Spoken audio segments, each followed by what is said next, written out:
Hi friends, environment ఎడ్యుకేషన్లో 50 important bits ఇప్పుడు మనం చూద్దాం. సిల్వికల్చర్ అనేది దేనికి సంబంధించింది అంటే సిల్వికల్చర్ దేనికి సంబంధించింది అంటే మేనేజ్మెంట్ ఆఫ్ ఫారెస్ట్ మేనేజ్మెంట్ని సిల్వికల్చర్ అంటారు అనమాట. అంటే అడవుల మేనేజ్మెంట్ని సిల్వికల్చర్ అంటారు. మినామాటా డిసీజ్ దేనివల్ల వస్తుందంటే మినామాటా డిసీజ్ మెర్క్యూరీ కన్జంప్షన్ వల్ల వస్తుంది. మినామాటా డిసీజ్ వస్తుంది. మినామాటా డిసీజ్ ఫస్ట్ ఏ దేశంలో చూసారంటే జపాన్లో చూసారు. దీని తర్వాత తాజ్మహల్కి బ్రైట్నెస్ తగ్గడానికి కారణం ఏంటి అంటే SO2 NO2.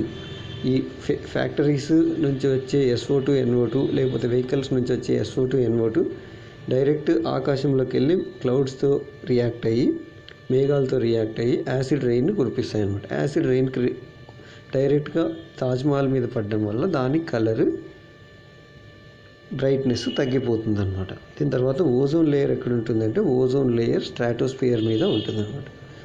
ఓజోన్ లేయర్ స్ట్రాటోస్ఫియర్లో ఉంటుంది. ఇక్కడ చూడండి 0 to 10 కిలోమీటర్స్ 0 నుంచి 10 కిలోమీటర్స్ ట్రోపోస్ఫియర్లో అంటే మనం ఉండే అట్మాస్ఫియర్ మొత్తం ఉంటుంది.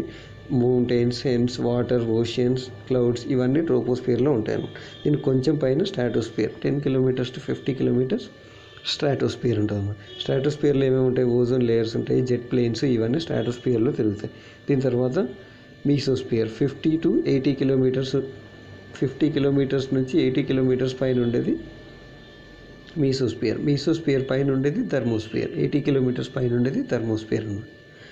దీని తర్వాత మ్యాన్ అండ్ బయోస్ఫియర్ ప్రోగ్రామ్ని స్టార్ట్ చేసింది ఎవరు అంటే ప్రోగ్రామ్ని స్టార్ట్ చేసింది యునెస్కో హెడ్ క్వార్టర్స్ ఎక్కడుంది? ప్యారిస్లో యునెస్కో హెడ్ క్వార్టర్స్ ఉందన్నమాట. ట్రాకోమా అనే డిసీజ్ దేనికి వస్తుంది అంటే ట్రాకోమా అనే డిసీజ్ ఐస్కి ఎఫెక్ట్ అవుతుంది, మన కళ్ళకు ఎఫెక్ట్ అవుతుంది అనమాట. ట్రాకోమా అనే డిసీజ్ మన కళ్ళకు వస్తుంది, అంటే డిసీజ్ అనేది కళ్ళకు వస్తుంది. దీని తర్వాత కోల్డెస్ట్ పార్ట్ ఆఫ్ ద అట్మాస్ఫియర్లో చల్లని పార్ట్ ఎక్కడ ఉంటుంది అంటే మీసోస్ఫియర్కి కొంచెం కింద, అంటే మీసోస్ఫియర్ కింద ఏముంది? స్ట్రాటోస్ఫియర్లో అట్మాస్ఫియర్లో చల్లని పార్ట్ అదే అనమాట. దీని తర్వాత రింగ్ ఆఫ్ ఫైర్ని మనం ఎక్కడ చూడొచ్చు? రింగ్ ఆఫ్ ఫైర్ని మనం ఎక్కడ చూస్తామంటే మనం పెసిఫిక్ బేసిన్లో చూస్తూ ఉన్నాం. పెసిఫిక్ బేసిన్లో రింగ్ ఆఫ్ ఫైర్ని చూస్తాము. బయోటిక్ ఎన్విరాన్మెంట్ అంటే ఏంటి? బయోటిక్ ఎన్విరాన్మెంట్ అంటే producers plus consumers plus decomposers.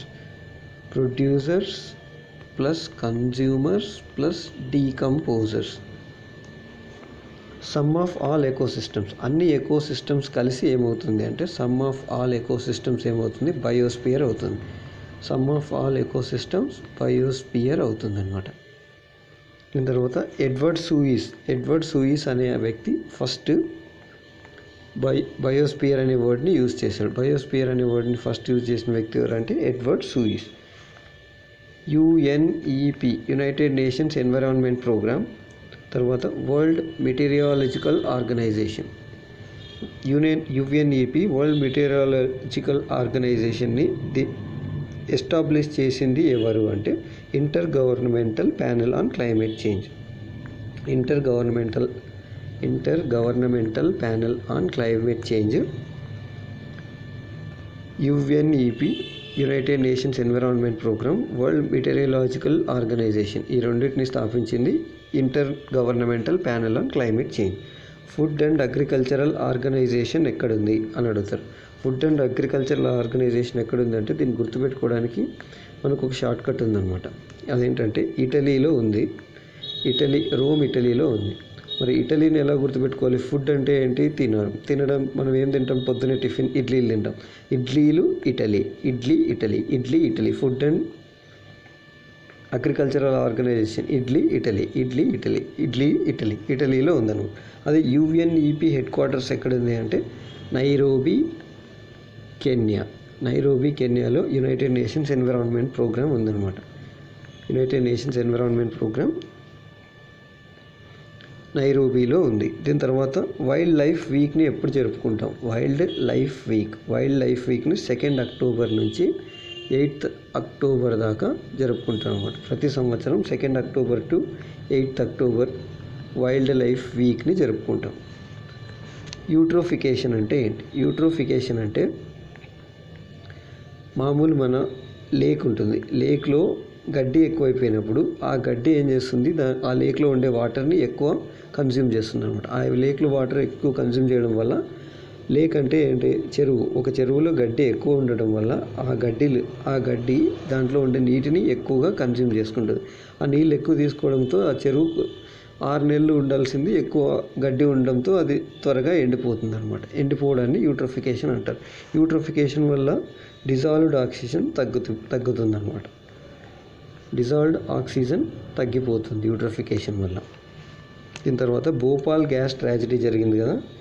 Bhopal gas ట్రాజడీలో ఏ కెమికల్ ఎగ్జర్ట్ కావడం వల్ల భోపాల్ గ్యాస్ ట్రాజడీ జరిగింది అంటే మిథైల్ ఐసోసయనేట్,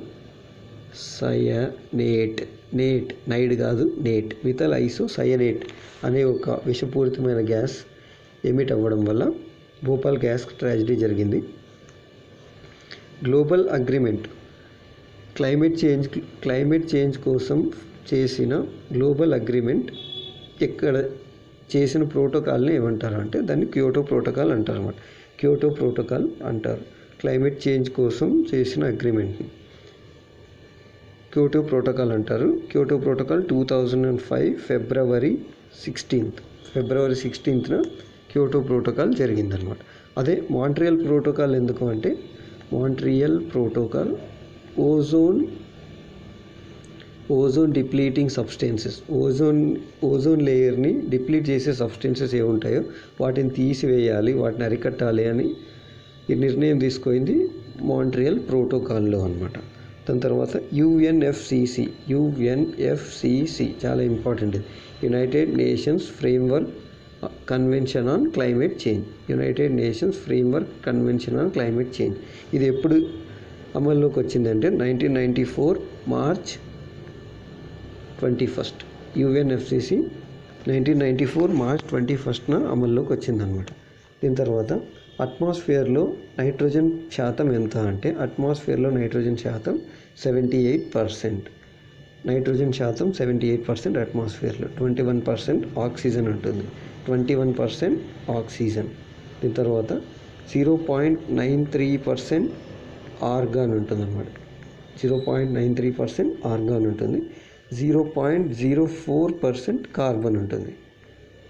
అంటే అట్మాస్ఫియర్లో 78% నైట్రోజన్, 21% ఆక్సిజన్, 0.93% ఆర్గాన్, 0.04% కార్బన్ ఉంటుందన్నమాట. దీని తర్వాత BOD ఫుల్ ఫామ్ ఏంటి అని అడుగుతాం. BOD అంటే బయోలాజికల్ ఆక్సిజన్ డిమాండ్ అనమాట.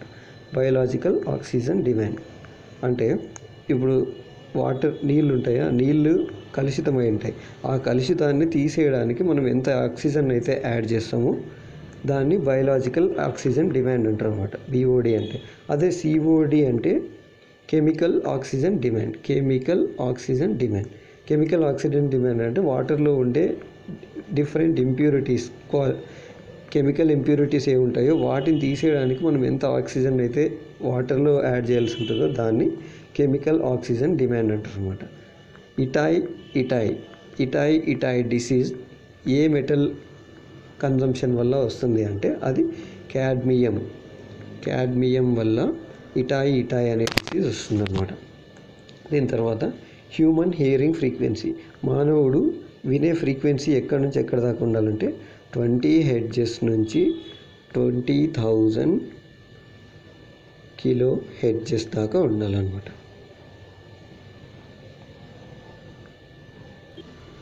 హ్యూమన్ హియరింగ్ ఫ్రీక్వెన్సీ 20 Hz నుంచి 20,000 Hz దాకా ఉంటుంది అనమాట. 20 Hz నుంచి 20,000 20,000 Hz, 20,000 kHz కాదు, 20,000 Hz. 20 Hz నుంచి 20,000 Hz ఉంటుంది అన్నమాట. ఎన్విరాన్మెంటల్ ప్రొటెక్షన్ యాక్ట్ ఎప్పుడు అమల్లోకి వచ్చిందంటే 1986లో ఎన్విరాన్మెంటల్ ప్రొటెక్షన్ యాక్ట్ వచ్చిందనమాట. First international conference on environment first international conference ఎప్పుడు జరిగింది అంటే 1972 జూన్లో జరిగింది. 1972 జూన్లో ఫస్ట్ ఇంటర్నేషనల్ కాన్ఫరెన్స్ జరిగింది. ఎస్పిఎం ఫుల్ ఫామ్ ఏంటి అంటే, SPM full form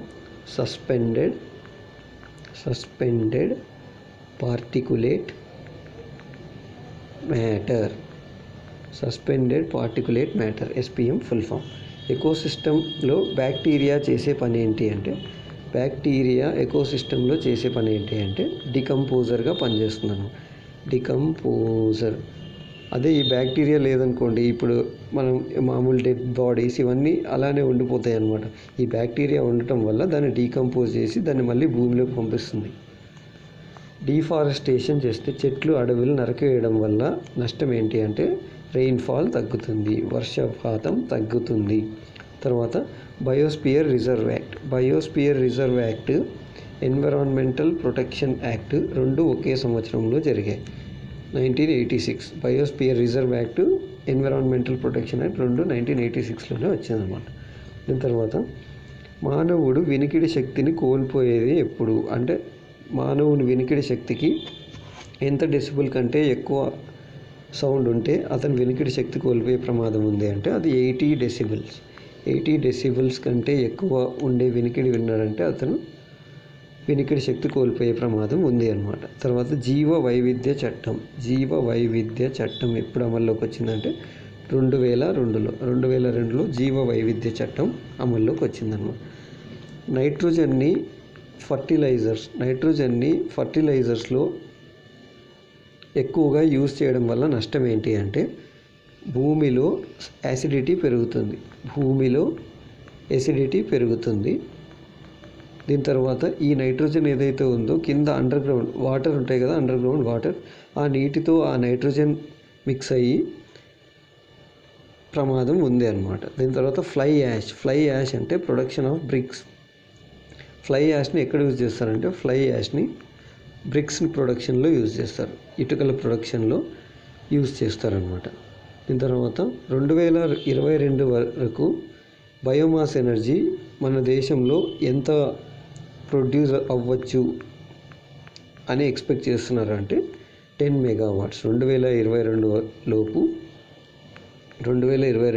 10 megawatts biomass energy produce చేసే అవకాశం ఉంది. రెడ్ డేటా బుక్ దేనికి సంబంధించింది అంటే అది ఎండేంజర్డ్ స్పీసీస్ అంటే అంతరించిపోతున్న జీవుల యొక్క లిస్ట్ దాంట్లో ఉంటుందన్నమాట రెడ్ డేటా బుక్లో. దీని తర్వాత థర్మల్ పవర్ ప్లాంట్ నుంచి విడుదలయ్యే వాయువులు ఏవి అంటే అవి CO2, oxides of nitrogen, oxides of sulphur, CO2, oxides of nitrogen, NO2, NO3 అలా. దీని తర్వాత oxides of sulphur SO3, SO2 అలాగనమాట. అంటే థర్మల్ పవర్ ప్లాంట్ వల్ల ఈ గ్యాసెస్ CO2, NO2, SO2 ఈ గ్యాసెస్ విడుదలవుతాయి అన్నమాట. దీని తర్వాత అట్మాస్ఫిరిక్ డిటర్జెంట్ అని దేనిని అంటారు? అట్మాస్ఫిరిక్ డిటర్జెంట్ అని హైడ్రాక్సైల్ రాడికల్ని అంటారు. హైడ్రాక్సైల్ రాడికల్ని అట్మాస్ఫియర్ డిటర్జెంట్ అని అంటారు అనమాట. దీని తర్వాత థ్రెటెండ్ స్పీసీస్ ఆర్డర్. థ్రెటెండ్ అంటే అంతరించిపోతున్న జీవుల యొక్క ఆర్డర్ ఎలా ఉంటుందంటే ఫస్ట్ వల్నరబుల్, తర్వాత RARE రేర్ తర్వాత ఎండేంజర్డ్ తర్వాత extinct. Vulnerable, rare, first vulnerable అంటే వల్నరబుల్ అవుతాయని, దాని తర్వాత తక్కువ అయిపోతాయని, చాలా అరుదు అయిపోతాయని, తర్వాత అంతరించిపోతాయని. అంటే వల్నరబుల్ అంటే ప్రమాదంలో ఉన్నాయని, రేర్ అంటే తక్కువ అయ్యాయి అని, ఎండేంజర్డ్ అంటే ప్రమాదంలో ఇంకా తక్కువ అయ్యాయని, ఎక్స్టింక్ట్ అంటే అంతరించిపోయాయి అని.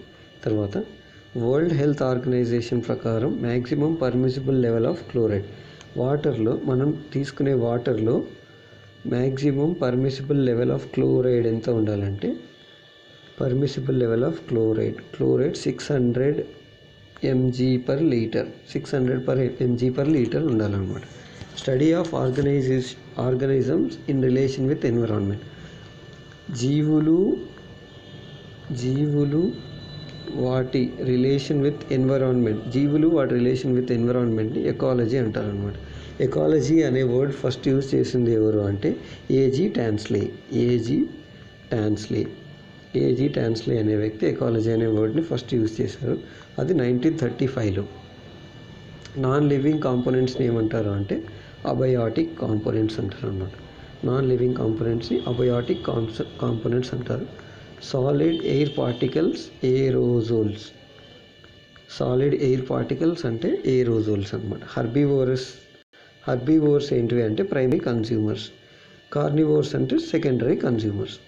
శాకాహారులు ప్రైమరీ కన్స్యూమర్స్ కిందకు వస్తారు, మాంసాహారులు సెకండరీ కన్స్యూమర్స్ కిందకు వస్తారు. దీని తర్వాత ఇప్పుడు గ్రాస్, ఇన్సెక్ట్, ఫ్రాగ్, స్నేక్, గద్ద, హాక్ అంటే గడ్డిని ఇన్సెక్ట్స్ తింటాయి, ఇన్సెక్ట్స్ని ఫ్రాగ్ తింటుంది, ఫ్రాగ్ని స్నేక్ తింటుంది, స్నేక్ని గద్ద తింటుంది. దీన్ని ఏమంటారు అంటే దీన్ని ఫుడ్ చైన్ అంటారు. గడ్డిని ఇన్సెక్ట్స్ తింటాయి, ఇన్సెక్ట్స్ని ఫ్రాగ్ తింటుంది, కప్ప తింటుంది, కప్పని స్నేక్ పాము తింటుంది, పాముని గద్ద తింటుంది. దీన్నే ఫుడ్ చైన్ అంటారు అన్నమాట. ఫుడ్ చైన్ నెట్వర్క్ని ఏమంటారు అంటే ఫుడ్ చైన్ నెట్వర్క్ని ఫుడ్ వెబ్ అంటారు అన్నమాట. ఫుడ్ చైన్ నెట్వర్క్ని ఫుడ్ వెబ్ అంటారు అన్నమాట. ఫస్ట్ లా ఆఫ్ థర్మోడైనమిక్స్ ఏం చెప్తుందంటే energy can neither be created nor be destroyed but it can be transform from one form to another. అంటే ఎనర్జీని మనం క్రియేట్ చేయలేము, దాన్ని డెస్ట్రాయిడ్ కూడా చేయలేము, కానీ ఒక ఫామ్ నుంచి ఇంకో ఫామ్లోకి దాన్ని ట్రాన్స్ఫర్ చేయొచ్చు అని. దీని తర్వాత మనం చేసిన work done is equal to energy dissipated. అంటే మనం చేసిన వర్క్ దేనికి సమానం అంటే ఎనర్జీ రిలీజ్ అయిన దానికి సమానం అని చెప్పేసి సెకండ్ లా ఆఫ్ థర్మోడైనమిక్స్ అనమాట. దీని తర్వాత ఎకాలజికల్ పిరమిడ్ అనే వర్డ్ని ఫస్ట్ యూజ్ చేసింది ఎవరు అంటే చార్లెస్ ఎల్టన్ అనే వ్యక్తి ఎకాలజికల్ పిరమిడ్ అనే వర్డ్ని ఫస్ట్ యూజ్ చేశాడు అనమాట.